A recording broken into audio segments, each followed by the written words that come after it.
You asked for it. I've done it again. I got Herbert back one more time in this particular series. I'm sure we'll have him back dozens and dozens of times in the future. But for this particular series of 4, if you didn't see the last 3, you might want to go back and look, because we hit it out of the park. I mean, what a team we are. Hey, Herbert, glad to have you on board again. Randy, great. Love it. Love talking to you, man. I need the optimism. Sometimes there you go. Just need it. We proved, in fact, in the last video, we proved that I am the uberest uber bull of all. And I almost had Herbert ready to agree with me. Yeah. Not close. Do you actually, it sounds like you wear that as a badge. You love being called the Ubers of Uber bulls. Well, let's put it this way. I did win a plaque. I could pull it out right now and show y'all, for the Optimist of the Decade. Optimist of the Decade. Yes. Okay. So yes, I do think of myself in that way. But okay. So by the way, if you want to like the channel, you want to like it, you want to subscribe, you want to hit notify, and you also want to make sure that you're following Herbert everywhere he is. Twitter, his YouTube channel, his new Twitter subscription, Patreon, my Patreon too. Subscribe, help us out, make this valuable for us. So we love doing it. We almost do it for free, but it's so much better when you can eat before the show. All right. So now, Herbert, I want to start out with, I have a brand new area of interest that I've just started researching this morning, and I really want to get your take on it. And that is, when robotaxi becomes a thing, the transition, the social transition from driving your own car to having a robotaxi all the time. So for instance, I can't wait. I do love to drive. I think I've told you before, I drive fast cars. I still drive a fast car because I love to drive and I love to hit it. It's just fun. Jerk yourself back a little bit. Anyway, so I love to drive, but I wouldn't mind giving up driving if, in fact, I could just call and a robotaxi would come and take me wherever I'm going. And I don't have to try to speak in the language of the person, the Uber person that happens to be in the car. You don't want to talk to people? Okay. I want to talk to people, but not in their language, but they don't understand a word I'm saying. Anyway, so it's not comfortable necessarily to go, on an Uber ride. So if there's nobody in the car, so much better. So I'm ready to do that.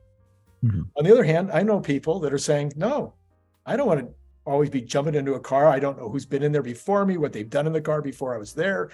I don't know what kind of mess I'm going to find. I don't, I carry all this stuff with me. I'm going to have to put it in the car. So it sounds like a bunch of confusion for me. So there's going to be people that maybe, and some people just love to drive and don't want to give up just the fun of getting out and driving around. What do you think about all that? I like you just said, there's going to be a variety of people. So then the question is, what is the percentages of people and how big of a market is this going to be, right?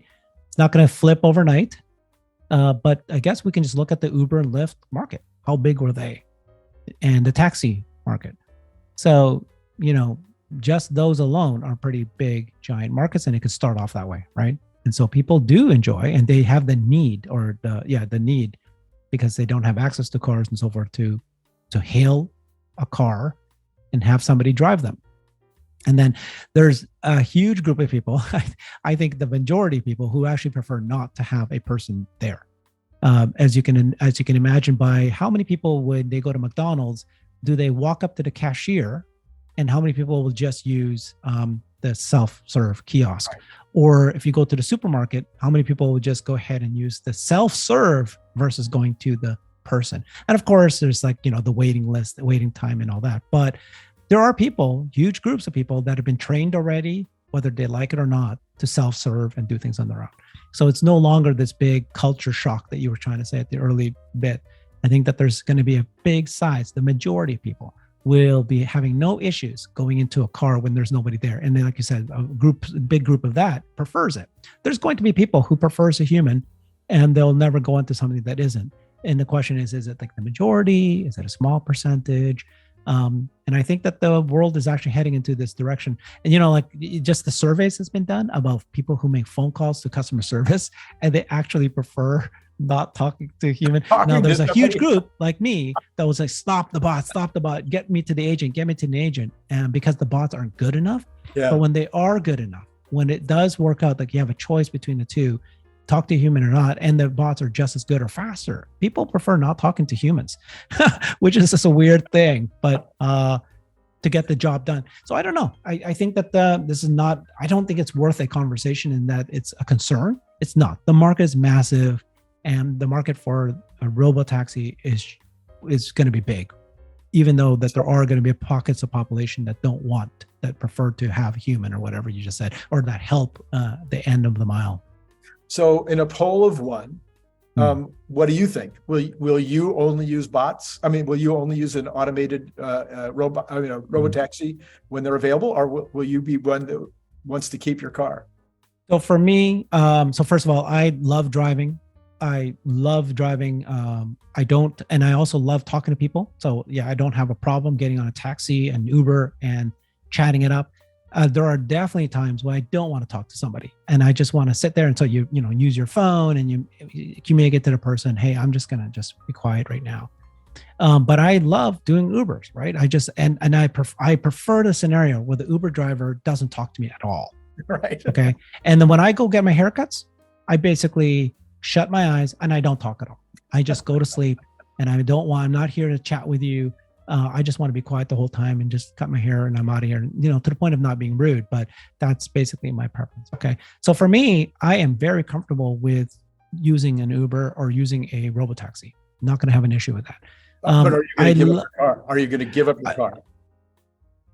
Well, so that as of today, I had a friend who did the experiment where they didn't drive their car for several months and they decided to just Uber everywhere. And we are in a suburb, and it's not really a suburb. It's like a suburb very close to the city. It's near Seattle, but not in downtown Seattle and not in downtown Bellevue, but it's near it.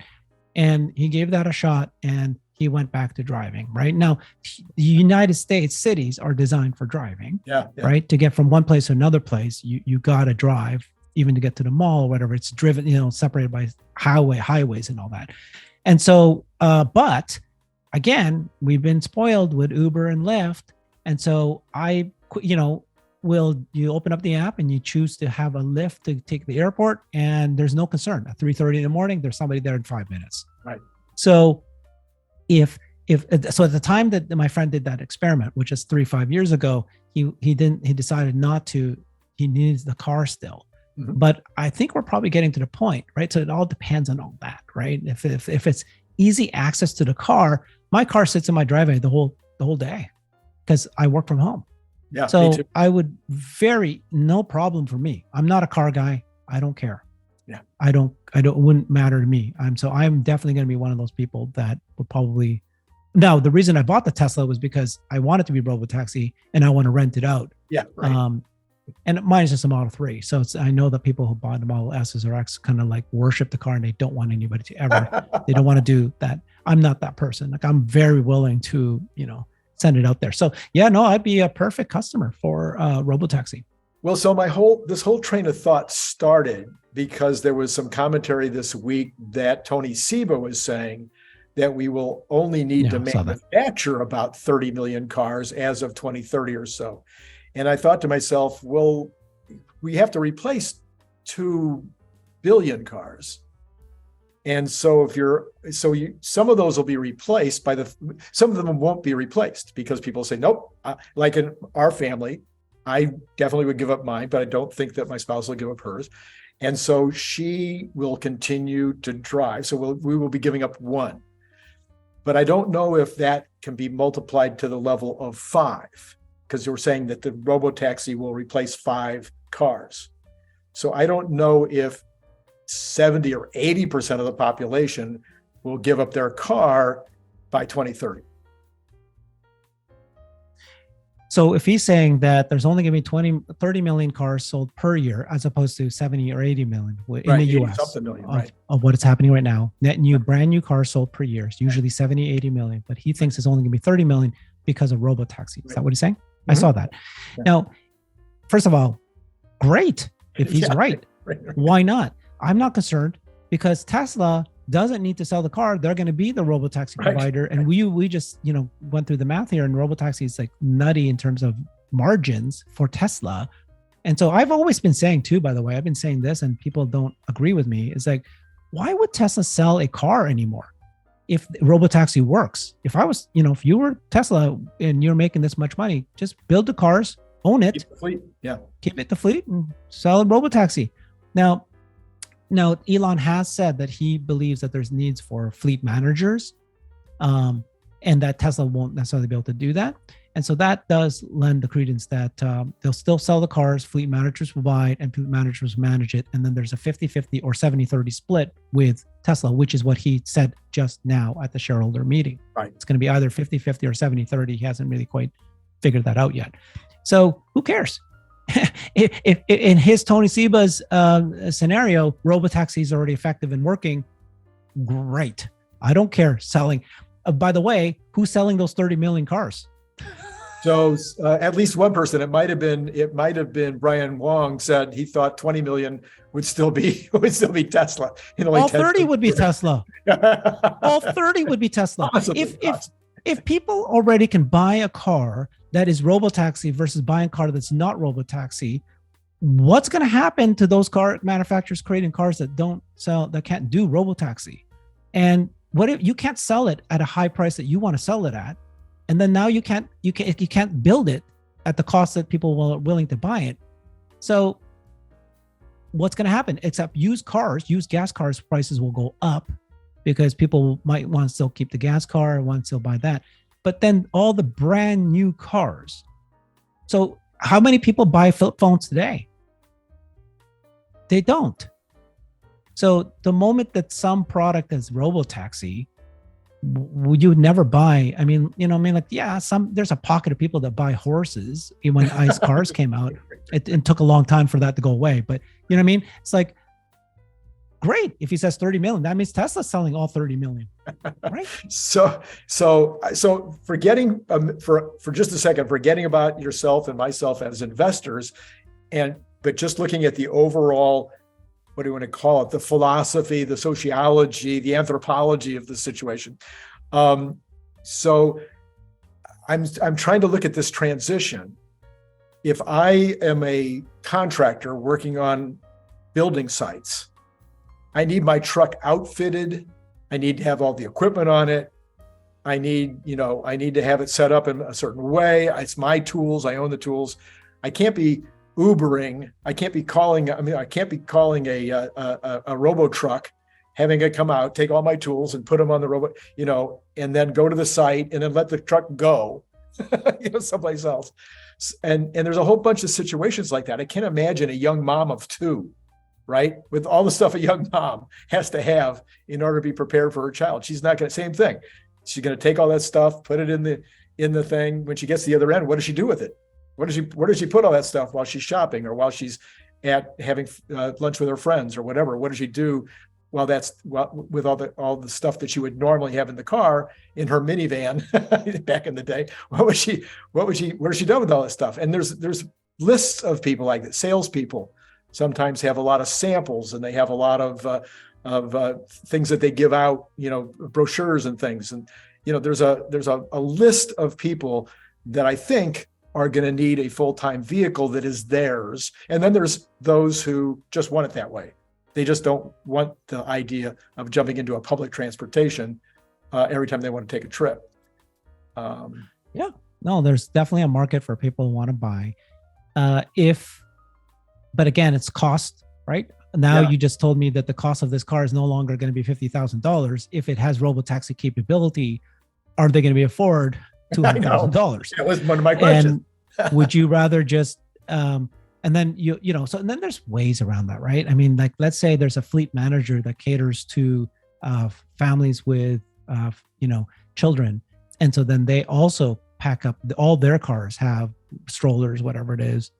And then when you call for yours, it's, they'll have yours there. I don't know. I mean, I don't know. I haven't thought this through, but it's like, it seems like it's not that big of an issue. There's people who want to own a car for their reasons. And then if it's worth it, they'll buy it. But Yeah. if it's like at some point it's not worth it. I mean, you can look at other cities and countries where it's not a car culture. Right. It happens to be a car culture here in the U.S. Because of the way that the cities were designed. Right. But in many cities where there's fantastic public transportation, just look at New York and Japan and others. In Europe, you don't need a car. Mm-hmm. And you get used to not owning the car, and you just get used to doing this. And it's like, tell me, in Japan, are there pockets of people that like, I really want to own my own car? And they do. I'm not saying there isn't, but I mean, like, the vast majority of people are very happy with the public transportation. Yeah. Very happy. Like 90% of them, even the ones who own a car, will use public transportation. So I don't know. I'm not worried about things like that. I mean, there's ways that there can be services built that is custom designed. There'll be like a fleet manager just for contractors.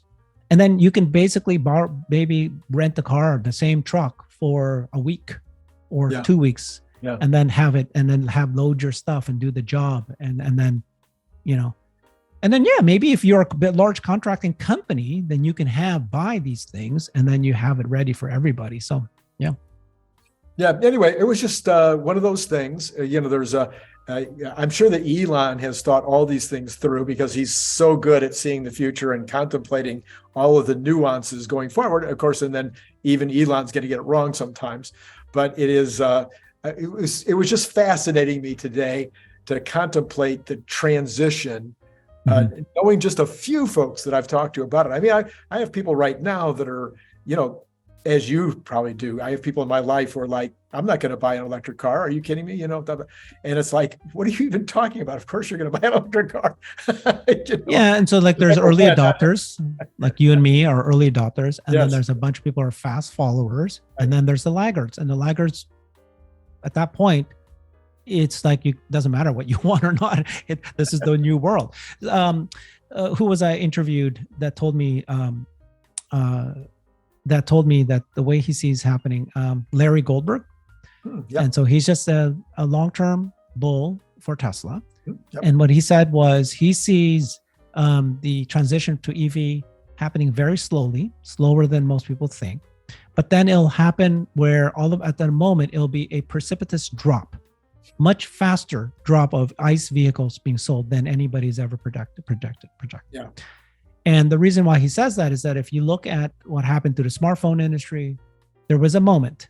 And, he said, you can't tell me what day it happened, but it happened probably in 2011, 2012, where people just stopped buying flip phones. And BlackBerry, Nokia died, even though the year before they had massive growing sales, they had growing profit, and everybody thought, oh yeah, the two will coexist. No, at some point, people will not buy the old technology anymore. And then they can't afford it. Like I just said, you can't, as a company, you can't sell at the same price anymore. So even if there are people who want to buy it, they'll buy it at a cheaper price. Then it cuts into your margins. And then there comes a time when, if there's less gas cars and more EV cars, then everybody will put their investment in EV chargers. And then what's going to happen to the gas station companies and the garages? Many of them will die, right? And then as that happens, there comes a point where you don't want to buy a gas car anymore, because there's not as many, service centers or gasoline, all the gas, many of the gas stations will die. Right. And then it becomes like, I don't have I might not have a gas station. I'm going to have gas anxiety. It's going to happen. It'll be funny. You're laughing. We're laughing, but it's going to happen. There's going to be a moment in time where we're going to completely reverse, and people are going to be going, oh my God, I've got my ICE car and I fill it up here, but I'm not going to be able to fill it up until here. What am I going to do? Right. I got to look on my computer and see where the next gas station is. Yeah. So that's why he predicts that it's going to be a precipitous drop. Because the industry crumbles, because so when a car manufacturer, it's not going to be this slow, steady, design of I'm going to start building more EVs. I'm going to stop selling ICE cars. That's not how it works. If you are Ford and GM and you have all these factories creating ICE cars, but the ICE cars are declining, you invest less. and you need to shut factory by factory. Oh yeah. Like, I got to just stop building this factory. And all of a sudden, I'm no longer offering ICE cars, or like, I'll only offer ICE cars, but maybe 10% of these factories I'll keep. And the rest, I got to take that money, stop it, and reinvest now. And so there's going to be a drop. Well, and it's right now what it looks like, which is interesting, because it certainly, I don't think it was this way with the iPhone, is it's really regional. So we have a couple of countries in Europe that are up at 70, 75, 80% BEV sales at this point.